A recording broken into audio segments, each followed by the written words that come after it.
Yo, rickety rip chip rip sipping pippin' there people into webs. Is that guy? Knotlocks. And I'm back here. Sorry for the delay. Well, not really, I'm not sorry. I was busy doing me. My birthday weekend was out away in the cottages. So stay tuned for more vlogs on that. But today, we're definitely talking about my 6.5 month dreadlock update. So stay tuned, stay subscribed. This is Knotlocks Daily Dread Content.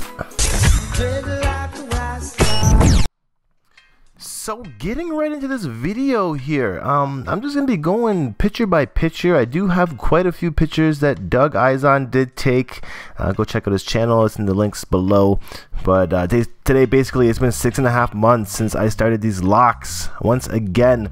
On the sides, as you can see, it is very manipulated. I do have like frizzy ends and wispy tails, not really been blunting them at all.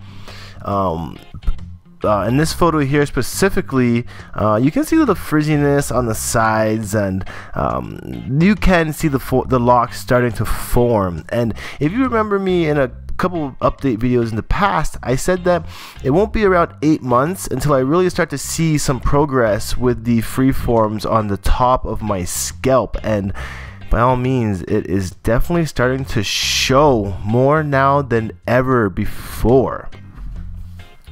Looking at this picture here, you can kind of see what I'm talking about.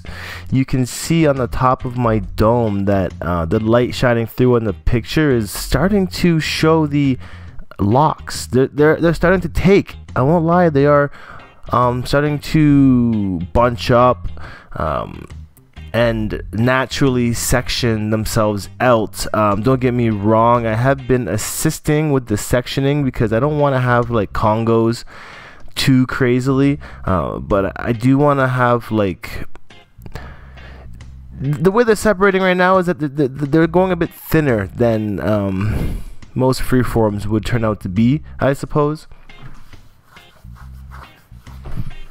But I am actually starting to love the look of my hair. It does take a while before you can get comfortable with your own set of locks on your head, and by all means there is that messy phase and the awkward phase that we'll all go through, and I feel like I'm finally just getting past that now. These pictures were actually from the Rural Exploration Part 2 vlog that will be up in a couple days from now. You can check that out. We went back to the abandoned building that we were at before, but looking at this picture while I'm smoking my spliff, once again the light shining through my afro locks, starting to become more distinguished more than ever before. Going back on the awkward phase of the locks, yeah, it does take about 8-9 months before you're gonna actually start to notice any neglect forming starting to happen, and this is when the patience really comes into play. The #1 ingredient in growing dreadlocks on your head is patience, because by all means everybody that has hair on their head can grow locks just by leaving it and not combing it over time. Depending on your texture, it might take a year, it might take 8 months, it might take 4 months, you know, but it's different for everybody. But the one ingredient still stays the same, patience. Looking at this picture of me and my buddy Ian in the cornfield here, you might remember him from the rooftopping in Toronto video. He was there. But the front of my hair, the afro part, is hasn't dropped yet, but I'm noticing like the top of my head and the sides of my head, they're starting to drop.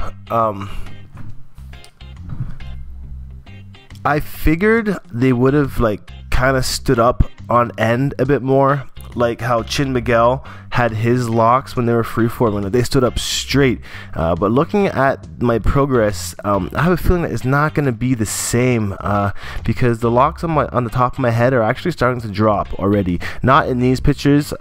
These pictures are about 2 weeks old at this point, but when you come back and check out my 7-month update, you'll see more of a live view of how my dreads are starting to drop on the top of my head.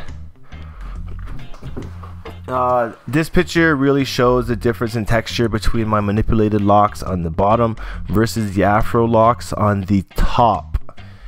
Now, the manipulated locks were created with a crochet hook and backcombing, maintaining them the same way with a crochet hook But looking at them for the future, I think they're pretty capable of becoming retwisted. If I ever want, like when I want to do the sides, say let's say manipulate the sides of my dread, I'm definitely gonna start trying to twist them, because for one, I've never had twists before, so for me to figure out how to twist my locks and use a gel to make it stay in lock could make for some good content on this channel.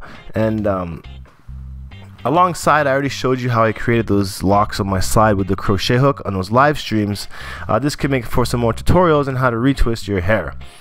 Looking at this picture of the back of my head that I'm very appreciative of, because you don't normally get to see the back of your own locks, the back of your own dread, but you can now see the maturing factor happening on the crocheted locks that I've been making. And you know what, they actually look like dreads at this point. They've matured a lot faster than the locks that I have going on in the afro. But take a look at the top of my afro. You can kind of see what I'm talking about with the natural kind of sectioning off.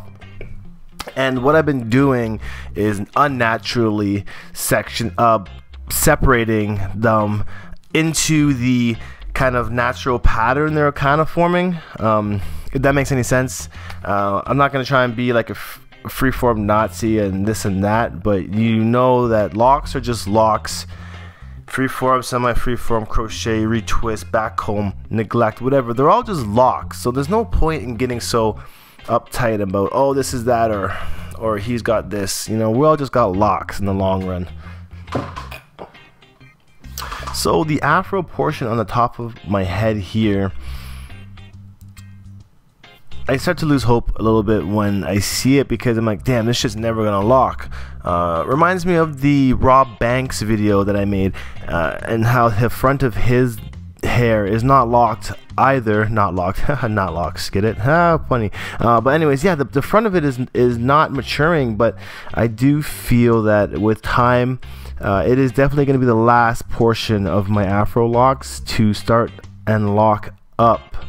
I have thought about kind of advancing the process by manipulating the front, but with the experiment as it is, I think I'm just going to leave it, because it's kind of fun just having your dreads do what they do.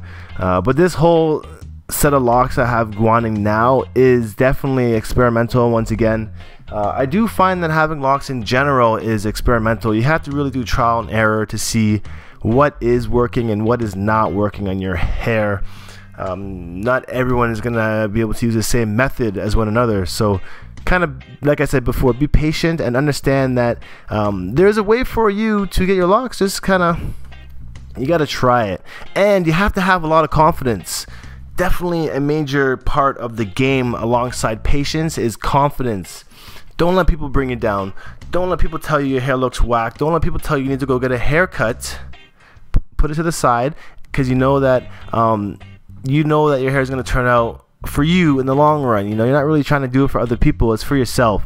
And understanding that confidence factor, you really start to appreciate your locks on a higher level. With no video on this one, although the lock updates have been pretty well with the photos alone. But looking at the nape of my neck here, you can see how some of the ones I crocheted have come undone. Actually, I think right after I took this video, I ended up backcombing and crocheting another dread at my nape, where you can kind of see that poof on the bottom left. I did make that into a thicker lock. It's probably one of my thickest locks that I have right now, and I'm just hoping that it stays in and it starts to mature, because as you can see, it did come out in the past. But in this video alone, I'm trying to show you the progress on the top of my dome. It is coming along. I mean, I think so. What do you guys think? Make sure you guys leave a comment down below. Whatever your thoughts, comments, requests, you know. And there will be another update coming probably in a couple weeks for the 7 months. I think it's probably going to be August 14th, 15th, around there, the middle of the month. So make sure you subscribe if you haven't already. And for those of you that are new to this channel, my name is Knotlocks. Thank you for stopping by. I do daily dreadlock videos, and this is my dreadlock journey. So follow me along, make sure you stay subscribed, and I'll definitely see you in the next video. Talk to you then. Peace.